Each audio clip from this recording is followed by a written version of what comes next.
शहरातील पारगाव रस्त्यावरील महात्मा फुले उद्यानासमोर व्यवसाय करणाऱ्या एका महिला आईस्क्रीम विक्रेत्यावर खंडणीसाठी लोखंडी गजाने आणि लाथाबुक्क्यांनी अमानुष मारहाण झाल्याचा गुन्हा नोंद झाल्यानंतर या घटनेच्या निषेधार्थ आणि आरोपींवर कडक कारवाईच्या मागणीसाठी मंगळवारी श्रीगोंदा शहर कडकडीत बंद ठेवण्यात आले।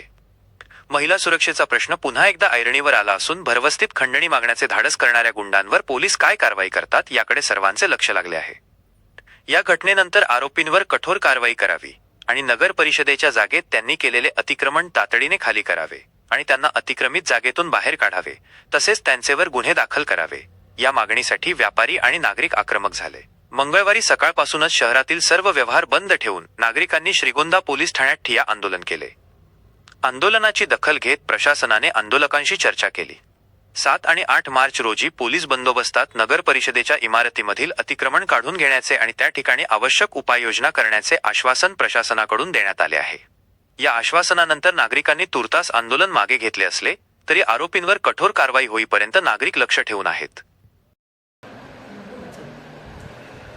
श्रीगोंदा शहरामध्ये परवा सायंकाळी एक टपरीधारक व्यावसायिक आहे, त्यांच्याकडून खंडणी मागण्याचा प्रयत्न झाला आणि त्यांना त्रास दिला गेला, त्याबद्दल आपल्याकडे गुन्हा दाखल आहे।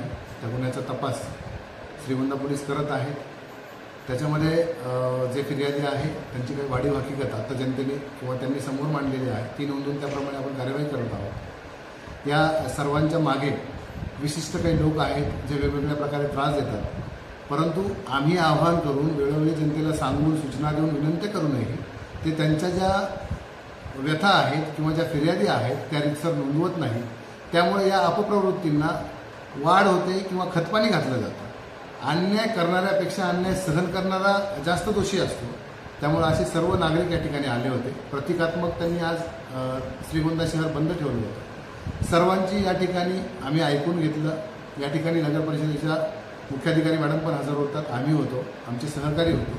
सर्वांच्या समस्या ऐकून घेतलेल्या आहेत। त्या समस्यांवर कायद्यात राहून योग्य प्रकारे काय सोल्युशन्स आहेत किंवा उपाययोजना काय आहेत त्या सर्वांना सांगितलेल्या आहेत। त्या प्रकारे लोकांना ज्या अडचणी आहेत किंवा जे काय त्रास आहेत, फौजदारी स्वरूपाचे जे कोणी कृत्य करून त्रास देत आहे याच्याबद्दल नागरिकांनी समोर यावं आणि बिनधास्तपणे तक्रारी नोंदवाव्यात, गुन्हे दाखल करावे। दुसरा पार्ट आहे की बरेचशी लोक आम्ही तक्रार केल्यानंतर आमच्यावर खोट्या तक्रारी दाखल होतील किंवा काय होतील ही त्यांच्या मनात भीती आहे। सर्व सुजाण नागरिकांना माझं आव्हान आहे, सूचना आहे, विनंती आहे, तुमच्या विरोधात तक्रार दाखल झाली, तुमचं आरोपीच्या यादीत नाव आलं म्हणजेच तुम्ही गुन्हा केला असं नाही आहे। एखादी FIR दाखल झाल्यानंतर ती खरी आहे, खोटी आहे, त्यात पुरावा आहे, नाही आहे किंवा ती काढून टाकायची, हे सर्व त्या फिर्यादीच्या तपासादरम्यान उपलब्ध होणारे पुरावे आणि विपरीत जाणारे पुरावे किंवा विपरीत निर्माण होणारी परिस्थिती यावरती एक निर्णय घेता येतो। त्यामुळे प्रत्येक फिर्याद दाखल झाली म्हणजे त्याचं दोषारोपच न्यायालयात जातं असं नाही आहे।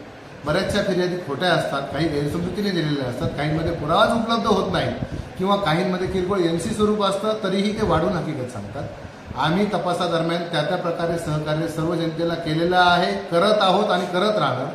फक्त जनतेने अन्याय सहन करू नये, पोलीस स्टेशनला बिनधास्तपणे यावं आणि त्या तक्रारी नोंदवाव्या, योग्य प्रकारे तपास केला जाईल आणि सर्वांना कायदेशीर सहकार्य केले जाईल।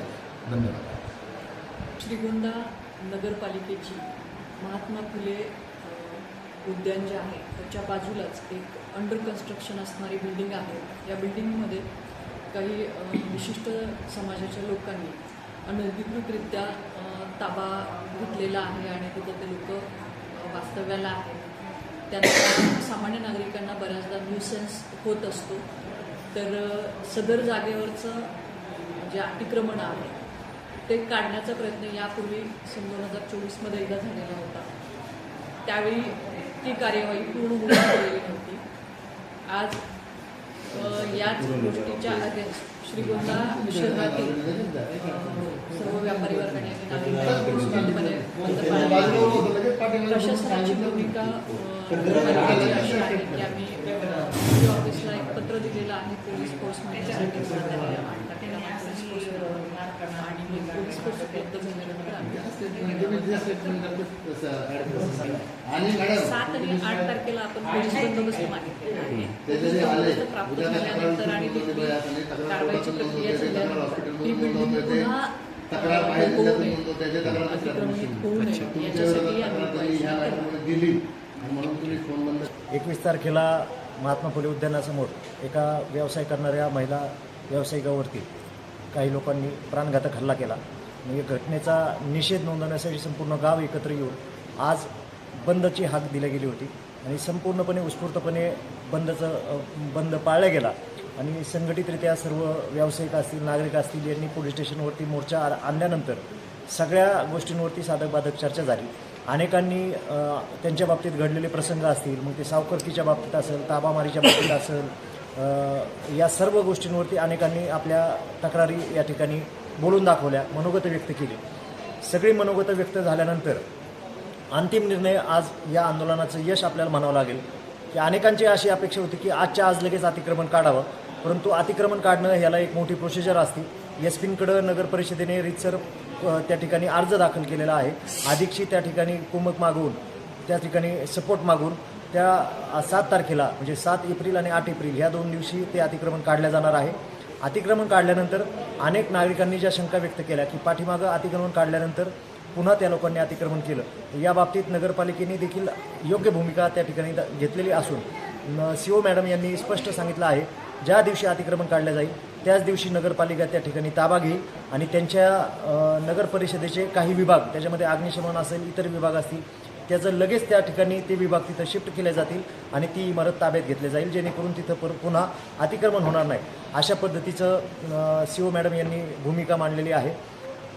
त्याचबरोबर जे काही तक्रारदार होते व्यावसायिक शिंदे कुटुंबाने देखील त्या दिवशी जी काही तक्रार दिली त्या तक्रारीमध्ये त्यांच्या गल्ल्यातील पैसे चोरले हा जो विषय आहे तो विषय तक्रारीमध्ये आला नव्हता. त्या दिवशी शिंदेसाहेबांनी देखील पुन्हा नव्याने ही तक्रार आज घेऊ असं सांगितल्यानंतर आज पुन्हा त्या तक्रारीमध्ये हा विषय येणार आहे. त्यांची गल्ल्यातील पैसे गेलेले आहेत ते गल्ल्यातील पैसे चोरल्याचा गुन्हा नव्याने आज पुन्हा दाखल होणार आहे आणि आरोपीला येत्या 2 दिवसामध्ये अटक होणार आहे आणि अटक करण्यासाठी त्यांची टीम सध्या आरोपीला शोधत आहे असं PI किरण शिंदे यांनी देखील स्पष्ट भूमिका मांडलेली आहे. त्या लोकांना तिथनं बेघर करावं असं आंदोलकांचं मत नव्हतं. त्या लोकांचं पुनर्वसन व्हावं, त्यांना नगर परिषदेच्या मार्फत शासकीय घरकुल प्राप्त व्हावेत, त्यांना त्यांच्या हक्काची घरं मिळावेत, कुणालाही बेघर करायचं नाही हे आंदोलकांचं मत या ठिकाणी सर्व आंदोलकांनी मांडलेलं आहे. आणि त्याच अनुषंगाने नगरपालिकेने सुद्धा हे सर्व जे काही तिथं आज अतिक्रमण करून राहणारी लोकं आहेत यांच्यासाठी ज्यांना जमिनी आहेत त्यांच्या जमिनीमध्ये त्यांना घरकुल आणि ज्यांना जमिनी नाहीत त्यांना जमीन उपलब्ध करून घरकुल देण्याचं या ठिकाणी मान्य केलेलं आहे. त्याच्यामुळं हे आंदोलनाचं यश आपल्याला मानावं लागेल. कुणालाही बेघर न करता तिथल्या अतिक्रमण काढलं जाईल.